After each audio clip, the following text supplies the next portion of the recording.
మీరు ఎలాంటి బిజినెస్ చేస్తున్నా ఏఐ టూల్స్ ద్వారా మీ బిజినెస్ ని డబుల్ చేసుకోవచ్చు. జస్ట్ 49 రూపీస్కే ఏఐ టూల్. నమస్తే, welcome back to Suman TV. నేను మీ సంజయ్. ఈ రోజు మనతో పాటు ఉన్నారు motivational speaker and language trainer Vijaya Bangaru గారు. మ్యామ్తో మాట్లాడి కొన్ని విషయాలు తెలుసుకుందాం. నమస్తే అమ్మా. నమస్తే అమ్మ, నిజాలు మాట్లాడాలంటారా, నచ్చినట్టు మాట్లాడాలంటారా?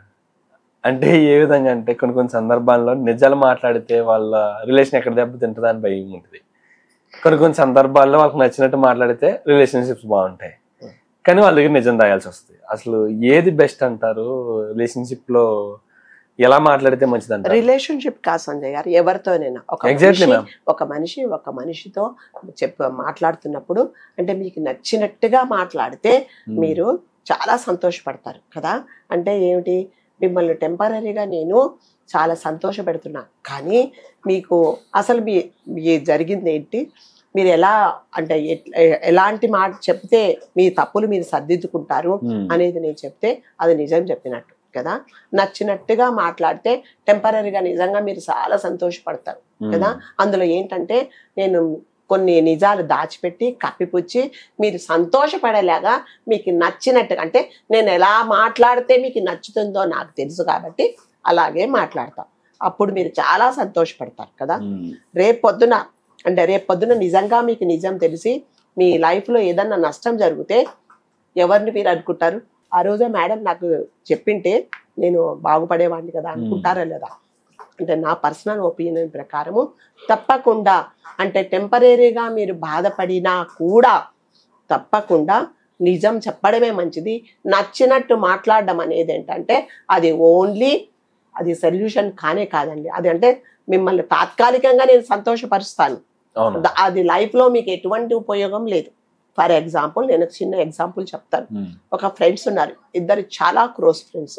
ఎంత క్లోజ్ ఫ్రెండ్స్ అంటే ఒకరికొకరు ఏదైనా సరే ఇచ్చుకుంటే అంత త్యాగం చేసుకుంటే ఫ్రెండ్స్.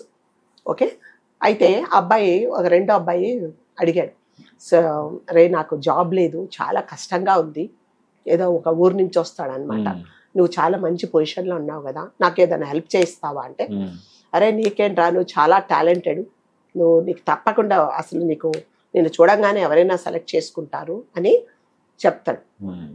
చెప్పి నిజంగానే ఫ్రెండ్ కాబట్టి ఆఫీస్లో వెళ్ళి వాళ్ళ హెచ్ఆర్తో మాట్లాడితే, సార్ నాకు పలాని ఫ్రెండ్ ఉన్నాడు, ఇంతవరకు చదువుకున్నాడు, కాబట్టి మీరు ఏమైనా హెల్ప్ చేయండి అంటే, సరే మీరు రెఫర్ చేశారు కదా రమ్మని చెప్పండి అని చెప్పేసి ఇంటర్వ్యూ అవుతుంది. ఇంటర్వ్యూ తర్వాత హెచ్ఆర్ చెప్తాడు, నేను మీకు అప్డేట్ చేస్తానని పంపిస్తాను. ఎప్పుడు కూడా ఎప్పటికప్పుడు ఇవారు సెలెక్టెడ్ అని ఎవరు చెప్పారు సరే. అయిపోయిన తర్వాత ఇతను అంటే అడుగుతాడు, ఏమైంది అని అడుగుతాడు ఫ్రెండ్ను. అంటే అసలు ఇంకా నీకు అంత టాలెంట్ అని లేదట, చాలా మెచ్చుకున్నారు, నీకు ఇక ఉద్యోగం వచ్చినట్టే, కాకపోతే కొంచెం టైం పడుతుంది ప్రాసెస్లో అని చెప్పాడు. ఈ కుర్రాడు ఏం చేశాడంటే యాజ్ ఎ జాబ్ వచ్చినట్టుగా అప్పులు చేసి కొత్త బట్టలు కొనుక్కొని తన వాళ్ళందరికీ అసలు వచ్చేసిందని చెప్పేసి చాలా హడావుడి పడి చాలా సంతోషపడిపోయాడు.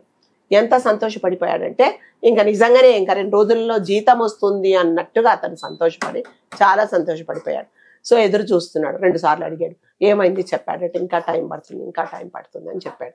సో ఇప్పుడు అతనికి ఏంటంటే నచ్చినట్టుగా ఇతను మాట్లాడాడు, నువ్వేం దిగుడు పడకు, నువ్వు చాలా టాలెంటెడ్, నువ్వు చాలా ఎఫిషియెంట్, నీకు తప్పకుండా ఉద్యోగం వస్తుంది అని చెప్పాడు, భరోసా ఇచ్చాడు.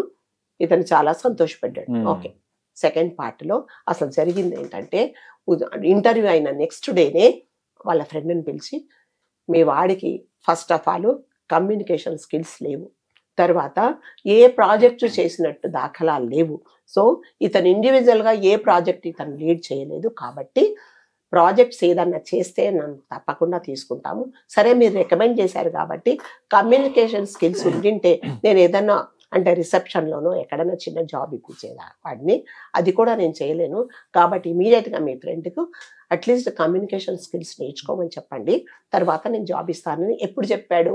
ఇంటర్వ్యూ అయిన నెక్స్ట్ డేనే ఇమీడియట్గా చెప్పాడు. ఇతను ఏం చేశాడు? చెప్పలేదు, బాధపడతాడని చెప్పకుండా కొన్ని రోజుల తర్వాత ఈ కుర్రాడు ఏం చేశాడంటే, ఇదేంటి ఇదేమీ చెప్పట్లేదు, నేనే డైరెక్ట్గా ఆఫీస్కి వెళ్తానంటే వాడు చెప్పింది ఏంటంటే, మేము ఎప్పుడో మీ ఫ్రెండ్కి చెప్పేశాము అని చెప్పారు. అంటే నచ్చినట్టు మాట్లాడి అతనికి లేని ఆశలు కల్పించి, ఓకేనా, టైం వేస్ట్ చేయించావు. ఫస్ట్ ఆఫ్ ఆల్ నువ్వు టైం వేస్ట్ చేయించావు. ఎలా టైం వేస్ట్ చేయించావు? అదే నువ్వు ఇమీడియట్గా చేయిస్తే కనీసం అతను నిజంగానే ఎక్కడైనా జాయిన్ అయిపోయి నేర్చుకోనింటే నిజంగా అతనికి ఈ పాటికి జాబ్ వచ్చేది. అంటే నచ్చినట్టుగా మాట్లాడడం వల్ల అతని జీవితంలో ఎంత నష్టపోయాడు చెప్పండి.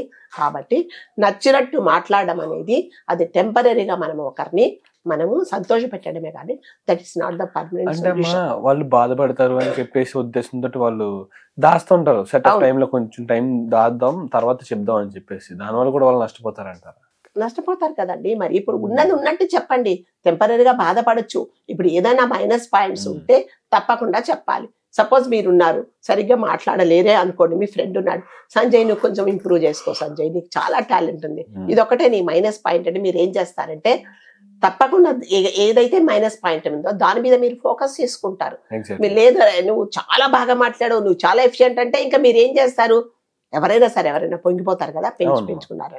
కాబట్టి ఎప్పుడైనా సరే ఒక మనిషిని నువ్వు తాత్కాలికంగా అతన్ని నచ్చినట్టుగా మాట్లాడితే ఇండైరెక్ట్ గా మీరు మనము అంటే ఒక రకంగా వాళ్ళని మనం మోసం చేస్తున్నట్టే. ఏదైనా సరే నచ్చినట్టు మాట్లాడాలి అంటే ఇంకా వాళ్ళు అంటే ఎప్పుడు మాట్లాడాలంటే ఇంకా నేను చెప్పినందువల్ల ఇతని జీవితంలో ఏం నష్టం లేదు, ఏం పర్వాలేదు అని అప్పుడు చెప్పొచ్చు. కానీ అతన్ని జీవితంలో నష్టపోయేలాగా మీరు అతను మెచ్చుకుంటే అతన్ని మనం ఇండైరెక్ట్ గా మళ్ళీ చెప్తున్నా మోసం చేసినట్టే. సో ఒక డాక్టర్ ఏం చేస్తాడంటే పేషెంట్కి ఏం చెప్తాడంటే నచ్చినట్టుగా ఏం కాదు నువ్వు రికవరీ అవుతావు అని చెప్తావు, నీకు ఏమీ ప్రాబ్లం లేదు, నీ కండిషన్ చాలా బాగుందంట. కానీ వాళ్ళ అటెండెంట్స్ ఎవరైతే ఉన్నారో పేషెంట్ని ఎవరైతే తీసుకొచ్చారో వాళ్ళకు కంపల్సరీగా చెప్తాడు, ఇదిగో పేషెంట్ పరిస్థితి ఇది, మీరు ఇమీడియట్ గా మేము సర్జరీ చెయ్యాలి, ఇతని కండిషన్ బాగాలేదని కంపల్సరీగా చెప్పాడు. ఏం పర్లేదు అని అందరికీ చెప్పాడు అనుకోండి, ఎవరు నష్టపోతారండి? కాబట్టి ఎప్పుడైనా నచ్చినట్టు మాట్లాడడం చాలా తప్పండి. తప్పకుండా కంపల్సరీగా వాళ్ళు బాధపడినా పర్లేదు, వాళ్ళు హార్ట్ అయినా పర్లేదు, కాసేపు ఏడ్చినా పర్వాలేదు, మిమ్మల్ని తిట్టుకున్నా పర్వాలేదు, రేపు పొద్దున వాళ్ళ తప్పులు రెక్టిఫై చేసుకున్నప్పుడు అరే ఆ రోజు వాడు చెప్పినందుకు నేను ఇవాళ బాగుపడ్డానని అనుకుంటాను. సో నచ్చినట్టు మాట్లాడడం కన్నా నిజం చెప్పడమే మంచిదండి. థ్యాంక్ యూ అమ్మా, థ్యాంక్ యూ వెరీ మచ్.